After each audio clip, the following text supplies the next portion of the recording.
Жалпы Әбдіжаппар Әлқожа әпкесі Роза Әлқожа арқылы көтерілді дейді. Біліп алдым халықтың не дейтінін оған. Менің өз ойым Алланың бергені болады. Әрине Роза әпке көтерді десе, ол мен де қуанып қаламын. Продюсеріңіз бар ма қазір? Продюсер келіп сені көтеріп алып, ертеңгі мал дүниеңді алып кететіндей жағдайларды да көріп жатырмыз ғой. Сындарды қалай қабылдайсыз? Енді ашық сұхбат қой. Негатив тастайтын, ошы деп қалатынымыз бар кейде. Бетіне шығып тұрады. Әбдіжаппар Әлқожа концертке көп келмейді деп жатады. Бізде бай да бар, кедей де бар ғой. 500 мың алам екен, байып қаяқ кетпекші. Жыл таңдауы неге Әбдіжаппарды таңдамады? Негізі маған бәрібір. Статуэтканы адам сәл жасап қапты да, өзім берем кімге беретінін деп қапты. Мен енді ауылда Жетісайда өскен балам. Атақ пен мәнсаптың статуэтканың ортасында жігіт емес.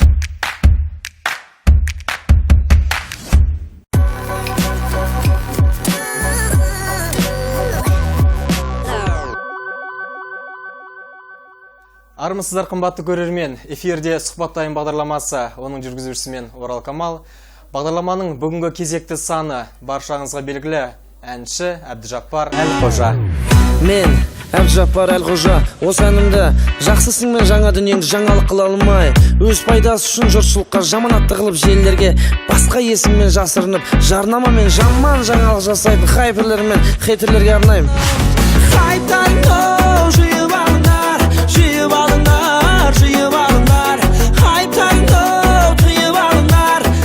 Қош келдіңіз. Жалпы қалыңыз қалай, көңіл күйіңіз қалай? Концерт алдындағы көңіл күй қалай? Күшті, бәрі керемет. Туған жеріңізге қош келдіңіз. Қош көрдік. Сіз де қош келдіңіз. Сіз де сайт келгенсіз. Жалпы өмірлік сұрақтардан бөлек сұхбаттасайық, барынша шынайы болсын, әрине. Бірінші сұрақ, Инстаграм желісіндегі барша комментарийлер дейміз ғой қазір таңда, пікірлер, негатив тұстарды жазылып жатыр, өзіңіз білесіз баршасын. Соларды, сындарды қалай қабылдайсыз? Сындарды енді қазір көбінесе оқымайтын болдым. Өйткені біліп алдым халықтың не дейтінін оған. Арасындағы вирус адамдарды да білдім, жаңағы негатив тастайтын. Барлығын жаттап алдым деген сөз емес әрбір адамды, бірақ өзімді соған лайықты постты да жаңағы ешкім үндемеу үшін қатты бір көп нәрсе жазғым да келмейді. Жай ғана бір мысалмен бергім келіп тұрады. Мысалы, соңғы посттарынан да көріп жүрген шығарсыз. Сондықтан өзі жақсы комментарий өз бетіне шығып тұрады. Достарыңның, қазір Инстаграм дамыған ғой, достарыңның жазғаны көрініп тұрады. Маған ең бастысы жақындарым жанымдағы жаман негатив сыйламайды. Мен жүрген ортада, мен жүрген концертте, мен жүрген атмосферада маған негатив сыйлап, не болмаса, тура сол комментарияны жазған адам келіп, тура солай мен бетіме айтпағанда, сондықтан мен оған еш қысылып қынжылмаймын да, оған жынымды да, артық нервімді да жаңағы бұзғым келмейді, оған қолданғым да келмейді. Сондықтан ондай негативтерден әртүрлі жазып жатады ғой, баяғыдан үйреніп қалған дүнием. Сондықтан олардың барлығынан өтіп кете беремін ғой, қарап. Керемет. Бақ пен баптың айырмашылығы сіз үшін? Бақ пен баптың айырмашылығы, екеуінің арасында айырмашылық болмаса екен деймін да. Өйткені екеуі бірге шапса ғана адамда бір биіктік пайда болады. Өзінің бір әдемі арманының тауы пайда болады да. Адам арманды тау деп алатын болса, бағың шауып, жаңағы бабың шаппаса, ол қиын. Бағыңнан таудың суреті көрінуі мүмкін, бірақ бабың мен сол тауға әдемі әсерлетіп, сен шыршаңды қоюың мүмкін. Басына ақ қарыңды қоюың мүмкін. Айналасына, атырабына, таудың етегіне халқыңды қоюың мүмкін. Соны сен өзің арманыңнан қалыптастырған кезде, бабың сенің қолыңнан жасап барлығын істеу, бағың сенің сол тауды көруі, сол тауды көрсету. Ал сенің бағың шапқан кезде тауыңды көрсете алмасаң, өз қалаған тауыңды көрсете алмасаң, демек бабыңның жоқтығы. Ал бабы бар адам әрине бақта өз қолдан жасайды. Оны Алладан сұрайды. Сондықтан сіздің осы сөзіңізге мен айырмашылықты осылай айтқым келеді. Красавчик Әбдіжаппар қалай күтінеді? Дәл осы сұрақ мазалайды көптеген кіші жастарды емес, орта буындағы жастарды. Күтінуімде менің басқалардан бір айырмашылығым жоқ деп ойлаймын. Өйткені мен бір алып кремді бетіме жақпаймын. Бір алдында енді ашық сұхбат қой. Әрине. Шашымды алдыратын жер бар, өзім сол жерге барсам, жаңа артында қыздардың маникюр, педикюр жасайды, жаңа артта әйелдер қауымына. Сол кезде айнаға қарап отырсам, бір үлкен кісі келді. Енді денелі, жаңағы бодибилдингке қатыса ма, мүмкін енді сондай шығар. Тренажерный залға көп баратын кісі екен көрініп тұр. Өте ірі да, қазақтың бір бақуат жігіті көрініп тұр. Мен енді ауылда Жетісайда өскен баламын ғой, Қарапайым Амангелді деген ауылдан шыққам, мақта теріп, қауын егіп. Ондайды өмірімде көрмеген ғой, Алматыда қанша жүрсем де.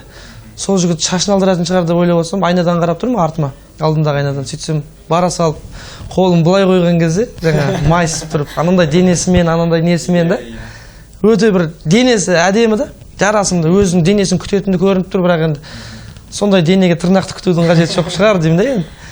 Сол сияқты мен ондай бір нем жоқ. Бір барып алып, маникюр, педикюрге барып, өз тырнағымды өзім алам, қисықта болса, өзіме ұнайды. Жігіттің қолы қотыр болған дұрыс қой, біреумен амандасқанда ер екенің көрініп тұрады. Өзімнің жаңағы ойларым солай да, содан өзіме шыққан ой ғой. Сондықтан барынша өзім қалай туылдым, осылай туылғам ғой, осы түрмен туылғам, Алла мені осылай жаратқан. Түрің қазаққа ұқсамайсың деп жатса, Қожа деген елден шыққам. Түбім араб болғаннан кейін түрім осындай деп, үнем халыққа ақталамды жүрем. Оны түсінетін халық мені демеп жатады. Түсінбейтін халық жаңағыдай негатив комментарий жазып жатады. Сен өзбексің, анаусың, мынаусың деп. Енді өзімді өзім күтінуімде ешқандай дүниесі жоқ. Ең бастысы ұйқы. Мені ұйқыны жақсы көремін. Ұйықтап алсам, мысалы, қанша жерден шаршап келсем де, ұзаққа ұйықтаймын. Қанша сағат шамамен? Мен 12 сағат ұйықтасам жақсы дем аламын. 10 сағат, 12 сағат ұйықтап алсам, әдемі өзім бір, жаңа бодыр дейміз ғой, сондай бір миымды дұрыс істеп, денемді дұрыс жұмыс жасап, ойымды бір түгел айта алатындай. Қазір мысалы ұйықтап келіп отыр, бодыр отырмын да сіздің алдыңызда, концертке дейін ұйықтап. Жалпы, ана туралы айтайықшы, Әбдіжаппар. Анасына Әбдіжаппар не істей алмай жүр? Және де болашақта не істегісі келеді? Мүмкін моральдық, мүмкін материалдық деген секілді. Мен әуелі аналарымыз аман болсын, мен осы өмірді қуанам. Айналамызда, достарымызда, бауырларымызда, ағаларымызда кейде анасынан айырылып қалып жатады. Өте үлкен ауыр, адамға ауыр тиетін не ғой, жағдай. Сондай бір Алла ондай ауыр сынақты санаң жеткенде берсін деп тілеймін да. Санамыз соны көтере алатындай, иманымыз толық болған кезде ғана адам өзіне сабырға келе алады екен.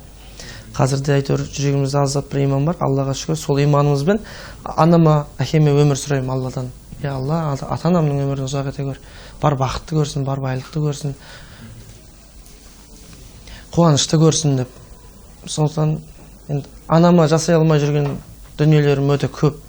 Қанша жасасақ та ананың жаңағы ақ үміті ақтала береді. Ана деген өзіміз бәріміз көзімізбен көріп жүрміз ғой. Жай ғана бір 100 мың теңге, 50 мың теңгенің бір сыйлығын жасасаң да, 10 мың теңгенің сыйлығын жасасаң да, 5 мың теңгенің бір титтей ғана бір тортын алып барып, анашым туған күніңмен деп бетіне жазып барсаң, ол сенің өте бір көңіл күй көтеріліп, сол кезде менің баламды сол бір торттың арқасында саған қаншама бата береді, өркенде өс балам, өне бер, барыңа шүкір, аман бол дегеннің барлығы саған келіп жатыр, өйткені ата-ананың тілегі қабыл ғой. Оның барлығы саған тікелей Алладан беріліп жатыр. Үш тілектің бірі қабыл болса, ең біріншісі ата-ананың тілегі қабыл баласына деген. Сондықтан сол тілекті алып жүргенім мен сонда. Ол ойлаңыз енді 5 мың теңгенің арқасында, бір торттың арқасында қаншама тілек алып қалдың да. Қаншама әдемі өзіңе жаңағы жан дүниең рахаттанып қалады. Енді анаға қандай сыйлық жасасаң да ол ешқашан артық етпейді. Енді алдағы жоспарымда Алла бұйырса, әрбір мұсылман баласы ата-анасын Меккеге алып бару ғой. Өзімнің әнімді де армандап солай шығарғам. Розапкеге осылай ән шығарайықшы, мен сені Меккеге апарам деп, негізі мен шешемді апа деп айтам, мама демеймін. Апа, мен сені Меккеге апарамын деп Розапкеге осылай айтсам, керемет деп содан екеуміз ақылдасып отырып, Бауыржан Әлқожа сөзін жазып, сол ән жазған кезде өзіміз жылағанбыз. Аяулым өзіңмен мақтанамын, ана, мен сені Меккеге апарамын, ана, баланың қолдаған бақталамын, бұлағымсың, әке, бір жылы сөзіңе шаттанамын, әке.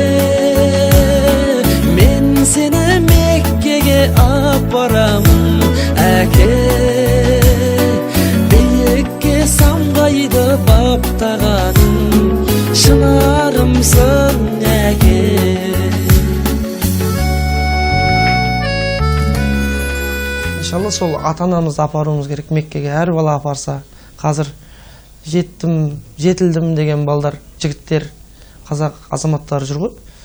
Мен де оның ішінде, олардың қатарындамын. Ата-анасын әлі Меккеге апармағанның. Өзім содан ұяламын. Содан қынжыламын. Алдағы уақытта орындалсын арман. Алдағы уақытта, ата-анаңыз аман болсын. Аман болса, соны Меккеге апарғым. Ниетіңізге жетіңіз. Ендеше өнеріңізге келіп оралайық. Жалпы біздің оңтүстік өңірде Әбдіжаппар Әлқожа тойға көп келеді, концертке көп келмейді деп жатады. Концертке неге? Мен Шымкент қаласында ең алғашқы концерттерінің өзінде осы оңтүстік Қазақстаннан бастағам. Сол кезде осы Мақтаралдың батасын алып кеткем. Ақсақалдарымыз келіп батасын беріп, шапанын жауып, аттан балам, тек қана алға баса бер. Мақтаралдың ғана емес, күллі қазақтың мақтанышы бол деген жақсы сөздермен мен шабыттанып кеткем. Сол шабытты 2 дүркін қайталадым. Бірақтан 2 дүркін қайталасам да, арадағы менің уақыттарымның өтуіне байланысты 2 жыл болып Жетісайға концерт бермегеніме. Ал Шымкентке өткен жылы концерт бердім, осы жыл тағы да жоспарда бар. Осы наурыз айында Шымкент қаласына берем. Мақтарал қаласында да концерт қойып жатырмыз, Сарыағаш, жалпы оңтүстік Қазақстанға енді концертпен 6 ай сайын келе беруді шарт емес қой. Өз жерім екен, өзім туысқандарым екен. Анау келеді ғой, мынау келеді ғой деудің қажеті жоқ. Ең бастысы маған сапалы тыңдарман,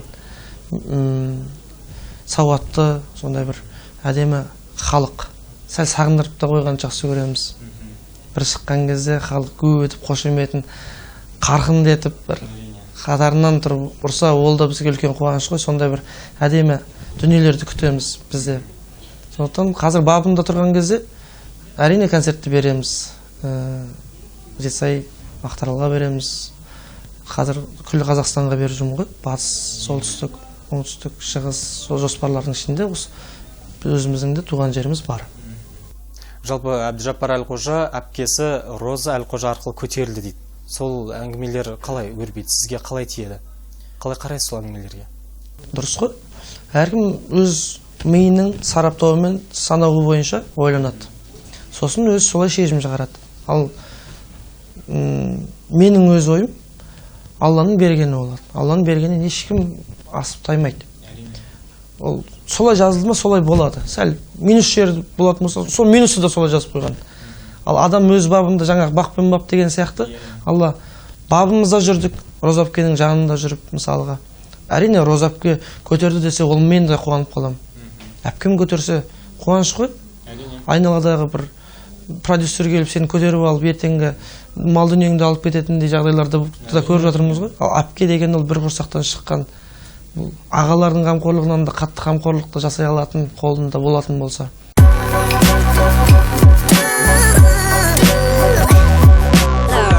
Продюсер деп қалдыңыз. Продюсеріңіз бар ма қазір? Продюсерім құдай ғой. Нақты айтқанда жетекші продюсер жоқ, өзіңіз. Бір Әбдіжаппардың жанында қанша адам жұмыс жасайды? Алдын бір адам жұмыс жасайтын. Біз енді ұжым дейтінде бір команда дейтінде дүние жоқ. Алдын бір адамды жұмыс жасайтын. Бағдәулет Алқабеков деген осы Жетісайда бірге өскен бауырым. Енді Бағдәулет қазір концерттерде көбейді, бейнебаянның да бір жұмыстары көп, телевидениенің де жұмыстары көп, басқа да дүниелерге бір өзі үлгермейтін болғаннан кейін тағы осы жанымда жүрген Нұрымбек деген керемет өзім бауырымды директорым қылып алдым. Үлкен бір жобаларға тоқталайық, сіз өзіңіз қатысқан. Жыл таңдауы неге Әбдіжаппарды таңдамады? Осы сұраққа кәдімгі бір үлкен бір дау болған секілді осы. Инстаграм парақшасында. Осыған бір кеңірек тоқталып өтіңізші. Жыл таңдауы дегенде енді жыл сайын осы 2 жыл не болса 3 жылдан бері келе жатқан сондай бір керемет не ғой? Әншілерге сондай жылдың қорытындысын жасайтын. Енді жыл таңдауында алғаным не, алмағаным не. Негізі маған бәрібір. Бірақ халықтың пікірі солай болғаннан кейін сол кезде бір сол ойдың ыстықтығымен басып қалған кезім шығар. Инстаграмға жазып, бұл жылы ештеме істемеппіз ғой деген сөздерім барлығы айтып жүр. Жоқ, Әбдіжаппар, сен өйтіп қабылдама деп. Кейбіреулер сен әлі баласың ғой, сен енді шыққан әншісің ғой дейді. Әркім пікірі әрқалай. Халық деген қаншама мінез жатыр, қаншама сөз жатыр. Халық деген Алланың екінші атауы. Сондықтан халықтың бетіне ешқашан қарсы тұра алмаймыз. Бірақ жыл таңдауында хит емес әндерді жыл таңдауына алып кетті ғой. Соған қарап мен жаңағы іштей мейлі дедім де, бәрібір барлық нәрсенің үстінде Құдай Іште тұр. бір өкініш бар ғой. Иә. Аллах тағала жасаған нәрсенің барлығын Алла рет дейді да, адам ана титтай статуэтка адам сәл жасап қапты да. Сол сәл жасап қалған екен, сол мен жасадым деп қапты да. Өзім берем, кімге беретінін деп қапты. Сондықтан өздері біле берсін, өздері бере берсін. Бұл жыл болмаса келесі жыл алармыз. Мүмкін одан басқа жобалар ашылатын шығар. Ол ұжымның Жанмұхан деген ағамды мен өте қатты сыйлаймын. Өте жақсы қарым қатынасымыз да дұрыс. Мен бірдеме айтқым келмейді. Ол да менің пікірімді көтере алатын кісі. Сенікі дұрыс шығар, мүмкін деп. Бетіме қарсы келген жоқ содан кейін де, постымнан кейін де. Мүмкін ол кісі қолын сілтеп өтіп кеткен шығар.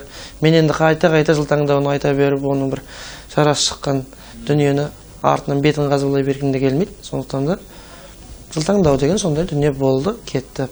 Жай ғана просто неге алмадым деген бір ғана сұрақ болды, сол кезде сенікі плагиат деді.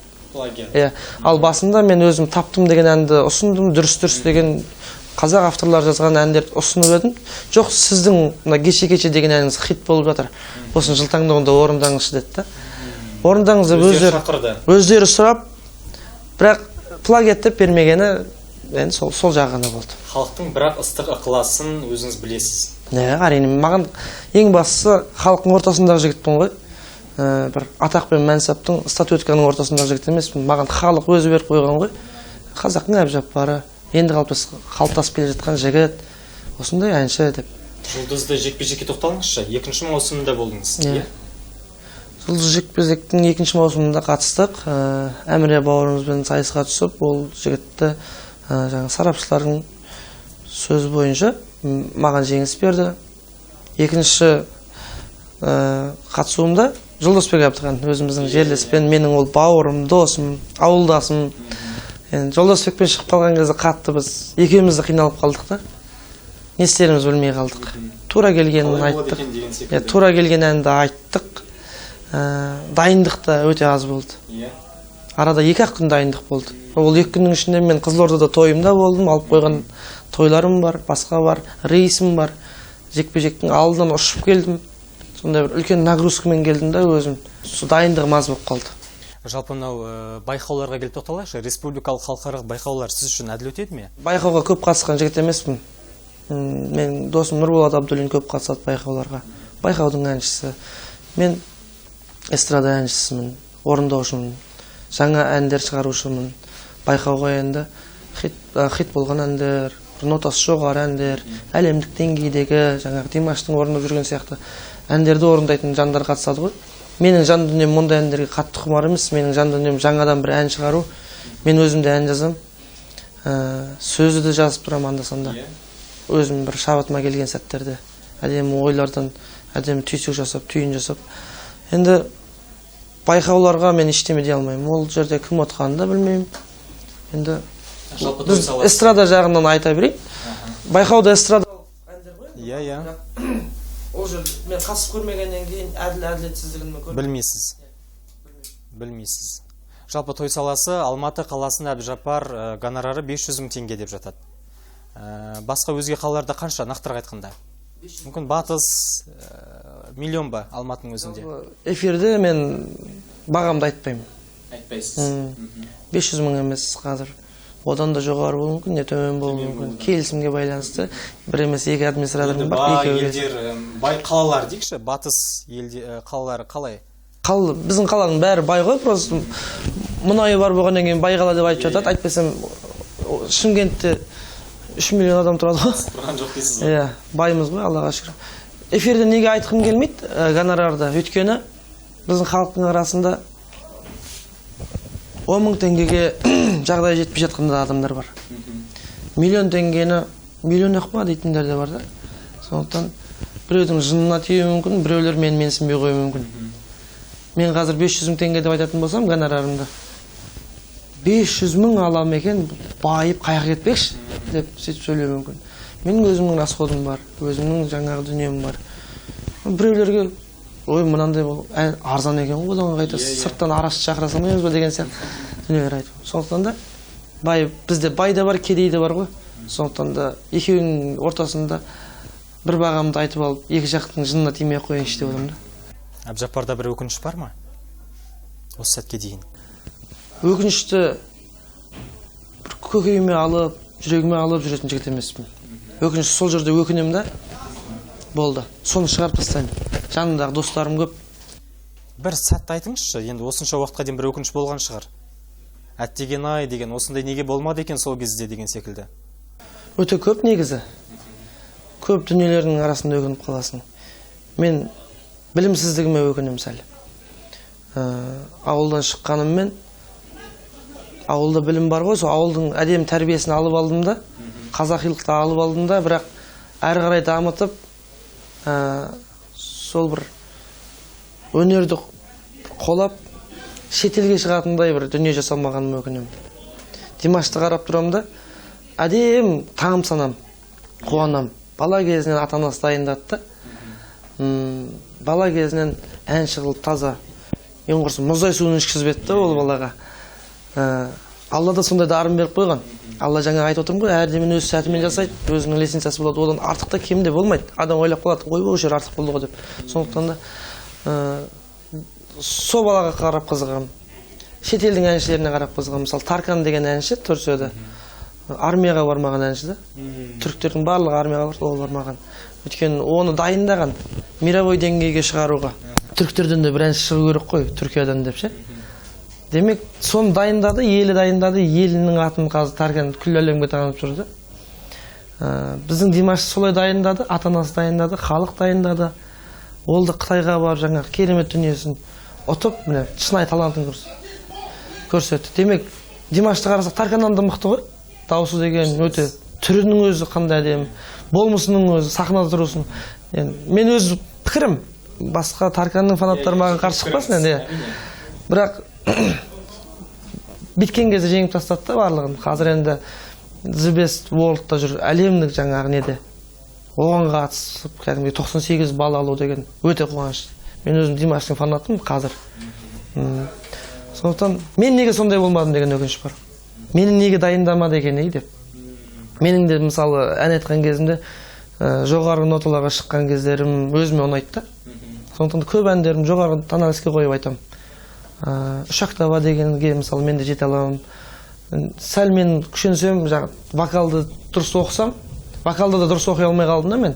Аз уақыт оқып қалдым, бір-ақ жыл оқыдым. Сол вокалды көп оқып, көптеген тәжірибесі мықты бізде ұстаздар бар, Россияда ұстаздар бар, анаяқта ұстаздар. Солардың бір тәлімін алған кезде мысалға сондай бір дүниелер болу үшін әлі де кеш емес шығар. Бірақ енді мен болмысым бала кезден соны қалыптаспағаннан кейін, мен операға, классикаға жақын болмағаннан кейін маған кеш. Ол өкініш. Тек қана өз ойымдағы өкініш. Маған кеш болды, мен Димаш сияқты бола алмаймын. Өйткені мен қазақилыққа үйреніп қалғам, қазақ әндер тыңдап қалғам, Музарт, жігіттерге бар деді, Еркін Нұржановты тыңдап өскен балам. Мысалы, Розаль Қожан өзін қасында жүріп қаншама дүниелер алған балам. Мен енді ондай әлемдік деңгейге бара алмаймын. Менің қазір өзімдік иірімім бар, өзімнің орындаушылығым бар, өзімнің ойланатын сана сезімді, музыкалық, өзіме жарасымды, өзіме ғана келетін дүнием бар, болды. Дұшпаныңыз бар ма? Бар ғой енді, бірақ ол жаңағы дұшпан деп адамның өзіне байланысты ғой. Дұшпан деп алатын болса, жаңағы айтып жатқан комментарияны жаман жазатын адамның барлығы дұшпан. Барлығы дұшпан. Иә. Ата-бабамыздың уақытысында дұшпан болды да. Сырттан сатып кететін, атып кететін. Қазіргі таңда да ондай өте көп, бірақ олар қазір конкуренция деген нәрсе бар. Жиі қолданатын боқтық сөзіңіз. Боқтық сөзін көбісін қолдана бермеймін енді негізі. Ойо-майо деген нәрселер болады. Ойо-майо. Шымкентский болғаннан кейін орысша деп қалатынымыз бар кейде. Жетісай несімен ерекше? Жетісай болғанымен ерекше. Мырзашөл болғанымен, мырзалығымен ерекше. Өз сондай бір қазақтың даласына, Дархан пейілін беріп қойған ғой. Басқа далаларды қарайым да, таулы жерде боламын. Мен өзім Алматыда тұрғаннан кейін таудың адамдарын зерттеймін, қырдың адамдарын зерттеймін. Солтүстікке барсаң да бір таулы қырат жерлер бар, жаңа тау өзіне жарасым таулары бар, даласы бар, төмпеш дөңдері бар. Бірақ ол жақта көп нәрсе өспейді. Жалпы солтүстік емес, батыста да бар. Мен өз жермен осы жерде мақтанып өтейін. Біздің Мақтааралдың жері сондай бір теп-тегіс.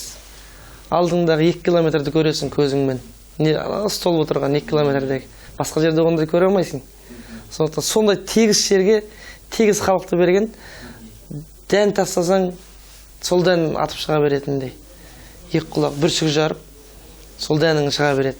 Жемісті жер, диханды жер, дихан бабаларымыздың жері.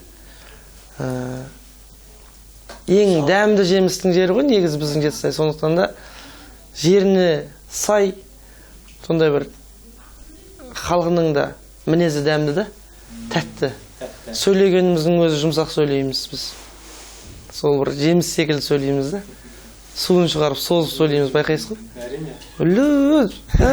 Ей, қош келдіңіз дегендеріңіздің барлығы сол бір өзіміздің жемістер секілді, өзімізге бір дәмді болып тұрады да. Сол ұнайды. Мақтаарал енді байлық қой біздің байлығымыз.